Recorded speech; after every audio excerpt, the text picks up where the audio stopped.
Hello, everybody. We're at SEMA 2015. We're out here with Q from Pimp My Ride. We got John from SEMA. We got Nacho handling the camera work. It's really cold out here, people, so we're not going to be on too long. Yeah. So, John, tell us who you are. In Vegas, and it made it extremely cold.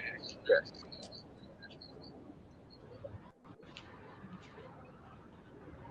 John, we have no audio. Can you guys There hear we me? go. Okay. Can you hear me now? Okay. All right. Well, I'm hanging out warm inside at the Hot Rod Industry Awards reception. Take a stroll, check out some sweet rides here at the reception. Oh, yeah. Look at Nice, yeah, 69 Chevy C10, all dropped and gone. Beautiful car. Span a Yeah, it is. little panorama. Nice. Look at the things you can do with a Very, Nash. very nice. The things you can do with a Nash. It's sweet. Looks really good. So we're out just trying to make it all work. And, of course, there's the Master of Ceremonies, Dave McClellan, going to go up and do his thing real soon. So they're going to crank up the mic here real quick. So I'm just going to do a quick walk around, show you what's going on. I don't know if you can see. We got a great crowd of people. All right. Very, very well attended. Yeah, you got a good crowd there. Yeah, and then we got some more cars. Sweet Corvette. Now there's some shiny fuel injection right there. Looking good. Yeah, it is. Looking real good. People, if you don't know, we're at SEMA in Las Vegas, and John is showing you an award ceremony and showing you some of the nice cars that are out here. That's just a touch of it. Oh, there's some incredible.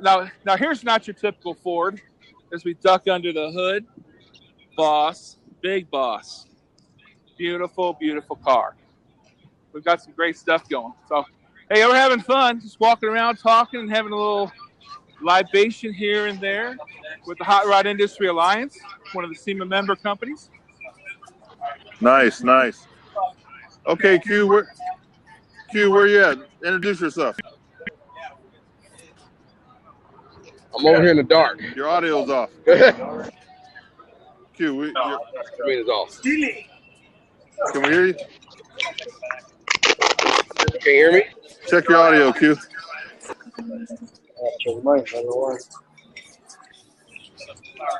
We can't hear you, Q. Where's he at? Did he go inside the trailer? Q, where you at?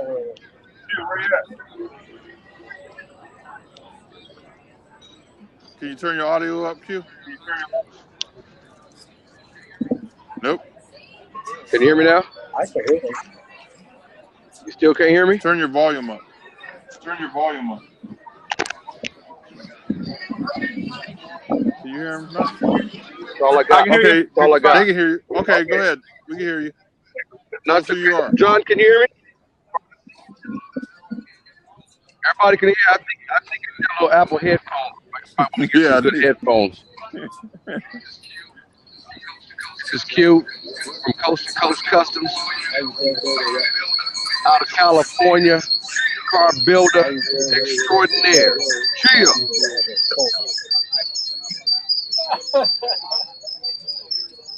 All right. Hey, I get hungry not being in this line here. It's all the feedback. The feedback's killing me. Feedback. I'm trying to get my son in here to.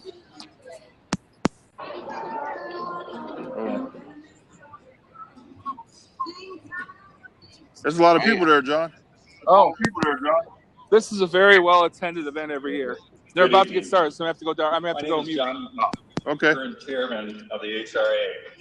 Now that I'm chairman, I've been informed in years in the past I'm no longer allowed any shenanigans. On behalf of the SEMA and the Hot Rod Industry Alliance, welcome to the 2015 HRA Industry Reception.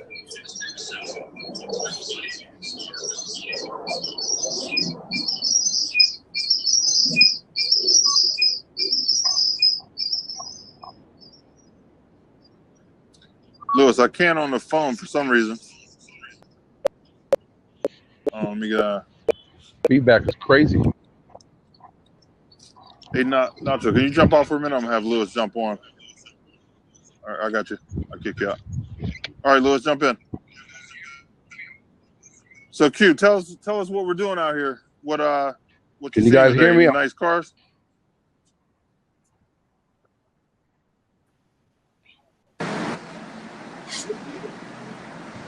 Oh, this is SEMA, man. This is the land of the nice cars. You can't get a car show that's bigger and better. Do we have audio? I can't hear Q. John, can you hear us? I can hear you. I went to mute because Dave was calling. Oh, Okay. Okay. Yeah, Q is We Q's battery died. no, you're kidding me. Yeah, Hey, wait a minute. Lou Can you jump on Senior, Nachos? Yes. Lou Senior, I have something for you. You come from the land of the YSU Penguins, and you can't handle 40 degrees. Yeah. Yeah. Yeah, it's a little nippy, but I can handle it. You go out west for 3 days and you become so soft. Yeah, I came soft. You're right. I came soft. Hold on 1 second. Nacho, can you jump on yours? Hold on. We're going to get Q back on Nacho's phone. Yeah, man. It's rainy and windy out here, cold. Well, John's inside the building, nice and toasty. Yeah, I mean, and John, you look like you're a kid in a candy shop. I mean, the excitement in your face right now is priceless. I am in the big boys toy store. This is a crack factory for car guys. No doubt. So John, what is the thing about everything that you do? past couple of days? What I'm going to just I'm sorry, you broke up there. I'll give you a little live stuff. Here, I got you. has been to send. Yeah, I'm hearing some reverb. Hey, Dad. Your phone's dead too? Is Tim watching? Where are you? Hara Magazine has been kind of. Yeah, Dad, would you put yourself on mute, Hara please? Magazine. He's been kind enough to take the Sorry, go ahead, youngsters on the power tour. I'm not sure they fan where out this and audio meet is with coming kids all over from. the Maybe it's country coming to from talk John's It's screen. coming from John. I'll mute him. Got muted, John. Okay, great. Yeah, there was too much coming in. All right, Dad. What is the thing that has? Hey, Q. We got Q on. How's it going? We got Q on my spot. So Hey, John, I'm going to need some passes to that party you're at because it looked like it's going on. Come on in. I'll get you in. So Q, how many times have you been to SEMA? What's the count? This is my 13th year. Wow. Yeah, I think this is my 13th year. I'm getting a little What older. keeps you coming back? I'm sorry, go ahead. What keeps you coming back? Oh, man, the talent, the cars, the creativity, the show itself, it keeps getting bigger and better. I don't know how SEMA keeps outperforming themselves. You take the world's biggest show and you make it better every year consistently. It's a major task in itself. But with that said, the all-around world talent that comes out here, just the raw, hands-on talent of these guys that come to the show, it's, hands down the best. There's nowhere else that you can find this much talent under one roof, period. Wow, that's awesome. Lou Senior, how about yourself? yes, sir. I'm on my 10th year, and I keep coming back because I get to see hot stuff. John's helping us keep hot stuff out here. Yeah, I'm on my 18th year. 18? So, John, what do you do for SEMA? Actually, I've been in the manufacturing side. The e-commerce side, data better. You can buy online with the best information you can get. Oh, wow, John, you're literally sitting in the award ceremony right now. Yes, sir. Oh, great. Could you pan around a little bit? Let me see the crowd. Full house. Full house. Wow. Yes, indeed. That's what SEMA's all about right there. That's Recognizing awesome. the true builders. Come on, man. This is the Junior. This is why I come back. The camaraderie in this show is phenomenal. Yeah, I mean that's a great word, camaraderie, because every time my dad goes out there, he adds another thing to the network. So how many relationships have you built out there, Q, during the show? Hold on, I'm sorry. Hold I'm on, we sorry. got a There's helicopter going over. We got the ghetto bird flying over. Hold on. Wow. All right, repeat the question. Yeah, I was saying that camaraderie is a good word, because every time my dad goes out there, he adds people to his network. So in your past 13 years, what has SEMA done for your network professionally? Oh, wow. It's opened doors that I didn't think would, ever be open, for a guy like me. Being, where I come from, my background, and how I got to this point. But like case in point, one year I'm walking the floor, didn't have any cars to display, just come up here to do the show. And it was probably, I think, two years after the Pimp My Ride show had stopped filming, but it was still airing. And I got a endorsement deal from an audio company, and I wasn't, scheduled to be here. I was just walking around and, ran into an endorsement deal per se, So it's stuff like that if you're not here, you pass up those opportunities, period. This year, I'm trying to, I'm networking and putting together tools and different equipment that I need to get my truck on the road. And, it's going like, it's just like putting butter on toast. As soon as you put it on there, it's melting and spreading everywhere it needs to go. So this is the show, man. I'm telling you, every year, this is it. If you miss it, you miss it. You got to wait a whole nother year, period. Wow. And you said something about getting the truck on the road. What is this truck about? Well, we are putting together our mobile garage to go city to city, state to state, and do a little ride pimping. It's pimping rides nationwide.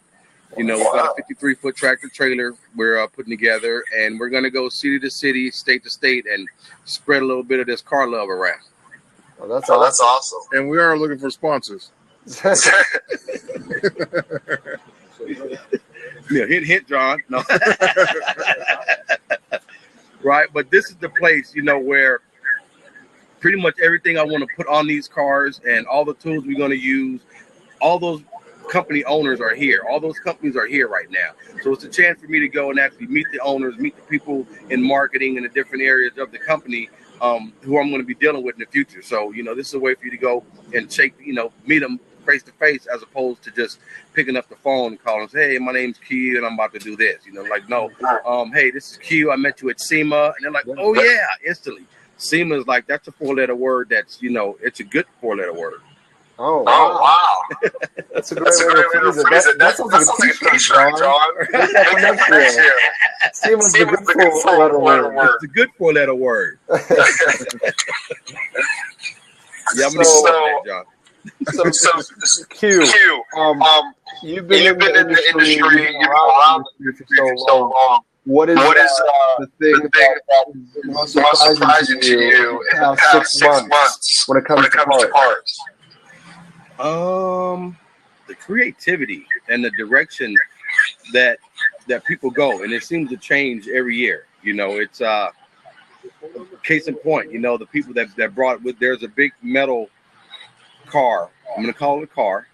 But if you've seen it, you would not think this was a car. I mean, this guy did so much welding and machining and the engineering that it took to put this thing together, for one. But it actually works and moves. It's got moving parts. When it's crazy. We'll have to put a picture up on that. But it's the younger talent that's coming up and the direction that they're going with the creative build. It boggles my mind every year how creative these people get. Lou Senior, what about you? Yes, sir. What's some of the new content that we might be seeing in the magazine to come up? Well, we're seeing a lot of trucks, like C10s are real big out here. We're seeing a lot of new, younger builders too. So we got a couple interviews lined up with some racing guys. We're going to get them in the magazine, and we'll just keep networking. It's a nice trip. Good content. Yep. And John, thanks for nice. That's so they're recognized builders.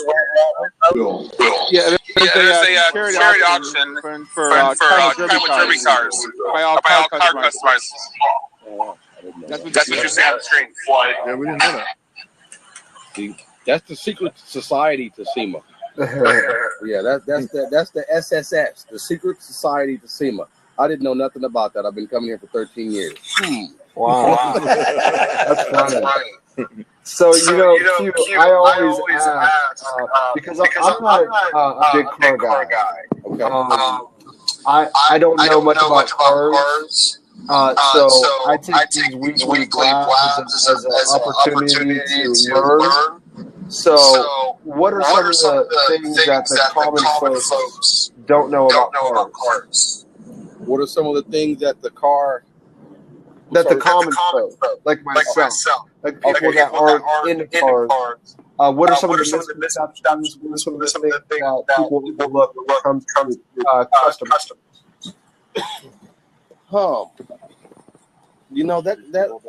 That all depends on the actual build or builder.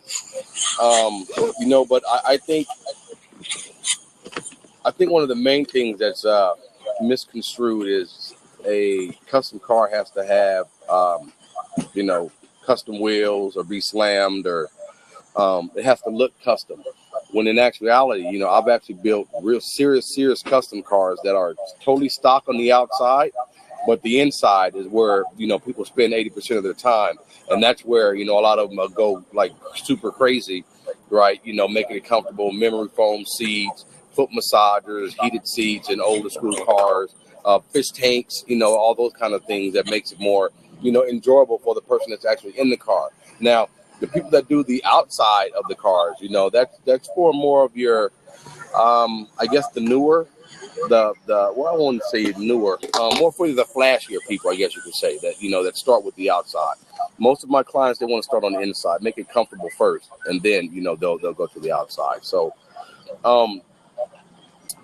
I think the biggest thing is, to answer your question, is wheels. Everybody start off with wheels. Like, I got to get some custom wheels. Now my car's custom.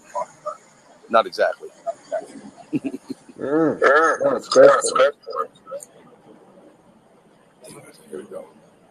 Like today, bro, you didn't see it. I found a bike on the floor. It's a rat rod bike, what they call a rat rod type bike. No, the battery thing came out. The biggest, it's one of the craziest bikes I've ever seen, in a good way. It had a diesel motor on it. It had a Corona bottle, like beer bottle, as like the fuel gauge. It had just all kind of crazy stuff. And to top it off, it had a 32-inch copper front wheel, but it was slammed. I'm gonna try to show you the picture on his phone. Turned off. Never mind. Yeah, not enough. Here we go. See if we can see it. Oh wow! It is crazy. That to see it in person is That's picture ain't giving no. It was crazy, and you look at it, and it's like the back fender was all old, sandy looking. Right, looked like it came off like an old Packard fender or something that they took and molded into the back fender of a motorcycle, right? And then they took this Husong diesel motor, a diesel motor, right? This is the key word, diesel motor, and put it on this bike. Made it work. It's the creativity that it takes to make that actually work and happen is what really keeps me coming back to SEMA. So you mentioned creativity throughout the lab. And when I think of creativity, I think back to some of the shows of Pimp My Ride. I don't know if you guys had any things on there, but you did have some crazy stuff. You did have some creative stuff, like TV and the headlight. Like who's gonna watch TV there? The person coming at you. They can watch the news while they're coming at you, while they passing you. Oh, did you see that on Channel 7? No. Now, what was that creative process like? Was it some stuff, a group of people within West Coast Customs, or was it part of their production or a mixture? Yeah, no, it was a 3-part. Well, it was actually a 4-part person panel that sat down. It was 2 of the executives, myself and Ryan, that would sit down every week, and they'd tell us the car they was bringing in, and then we tell them what we could do with it, how long we think it would take, that sort of thing. So they would throw their ideas out there, candy machines, bowling ball polishers, juice machines. And then we'd be like, no, that's not exactly practical, but you know what? If we have to do it, we'll do it. But, at the end of the day, my big argument with MTV, well, not necessarily MTV, but the producers of that show was, at the end of the day, when the lights, camera, action go off, I'm still a car builder. It's still my name and reputation out there. You go on to the next set and you go and start another show. I want to be stuck here with your bowling ball polishers in the trunk, your candy machines, your chandeliers, and all that. People driving in here talking about they want a chandelier in their car when I'm doing Lamborghinis and Ferraris and other high-end stuff. So that was my biggest battle with the networks, is trying to stay creative, but yet put stuff in there that was, that would be, usable to a normal person and not be all, how many people are going to want a bowling ball polisher in the trunk of their car? Wow. You want a juicer in your car with shag carpet. This is the argument we were having with MTV, bullhorns and, that sort of thing. So creative control in a TV show is so important. You have no idea. And once you give that up, you're pretty much giving up who you are as a builder. So when it comes to creativity, even though you don't want to do the candy ball machines or the bowling ball shiners, you still are going to be taking risks on things that may or may not work out. They may look cool, they may not. How do you feel about pushing the limit? Well, you never know how far your limits are until you go past your boundaries. So I'm always pushing the envelope. I think that's what keeps me creative and keeps me on that edge. It's if I think my mark's 2 feet in front of me, I'm gonna try 3 or 4 and see what happens. That's just my style. So I'm definitely gonna push the window on the creative. What I want to do is keep it. Sorry,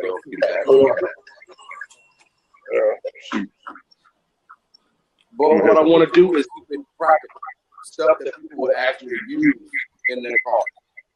Out of 100,000 people, I can honestly say that 0.001% would want a bowling ball polisher in the truck. Pretty sure that. Out of that, 1,000 people, I'm pretty sure that 999 of them, they don't want a juice machine in their car. They'd rather have the juice before they leave the house. So we're going to stay practical on the stuff that we do, stuff that people can actually use in their cars. Marketing and merchandise wise, you can't brand a cotton candy machine inside the armrest of the car. I don't think that's going to sell very good, on the TV network, the home shopping network. Not going to sell very many of those. That's a great point. Right. So when we're creating these cars and pushing the envelope, we want to keep in mind that 10, 15 years down the line, somebody may come up to you and be like, hey, remember that one car you did? Could you actually do that? Or could you do that to my car? Yeah, I get those questions.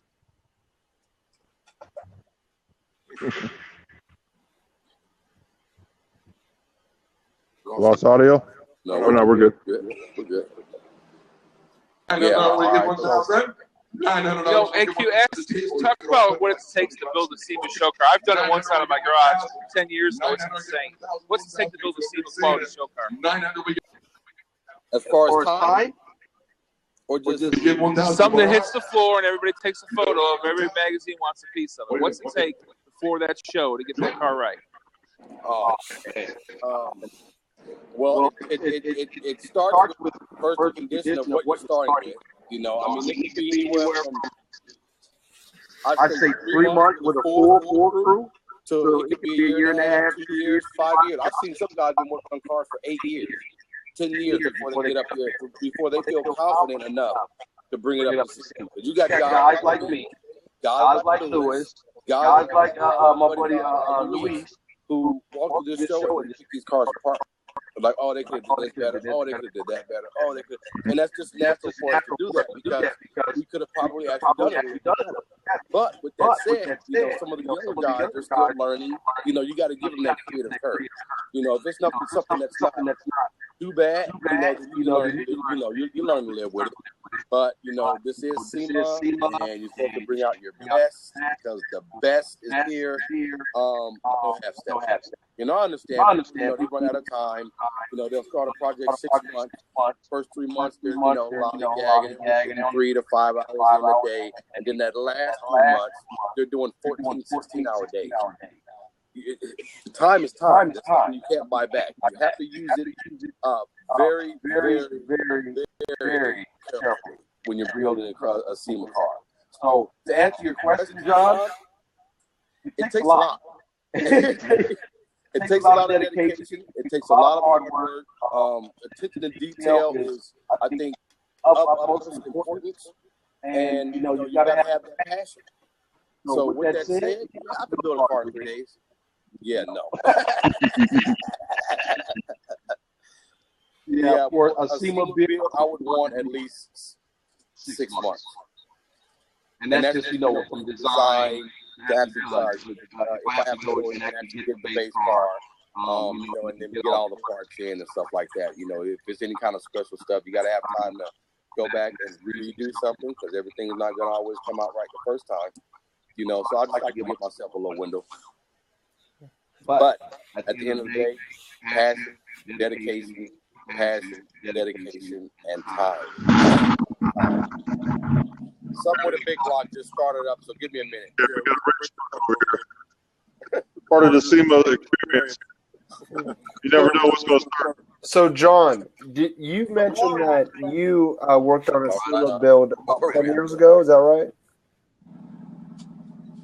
Hey, tomorrow I want to go live with you on one of your vehicles. Yeah, let's take you for a ride. Yeah, we're going to do live. We're live right now. Live. Okay. What's up, live people? Hey, what's up? That's the board guy right there. I'm the board guy. The board guy, he does the off-road extreme. Wow. You have no idea. We jump first and push it up. That's what we do. we talked to him. And they would drop your ass out the plane. Wow. With a parachute. Okay. So tomorrow we're going to jump in the vehicle with them and do the drifting and jumping. Sounds good. Okay. We got anybody in the chat room? Nobody. Do we listen? Yeah, I didn't see anyone come in yet. Okay. Okay, John. I think we're going to wrap it up because it's getting a little nippy out here. All right. And our feet are hurting. All right. So are you going to socialize or are you going to bed? It looks like a mini. We don't know. The housing, it's got wires that go up to the helmet. It has a matching shifter to put on your hot rod. They built the molds. They did all their injecting. They did all. That sounds good. And it, Okay, thank you everybody for jumping in. Thanks for the talk. I appreciate it. Thanks, you. We're running into each other over these next 2 days. I'll be here walking everywhere. That's cool. Take care. All right. Goes to the Strat B. This has That's actually pretty cool.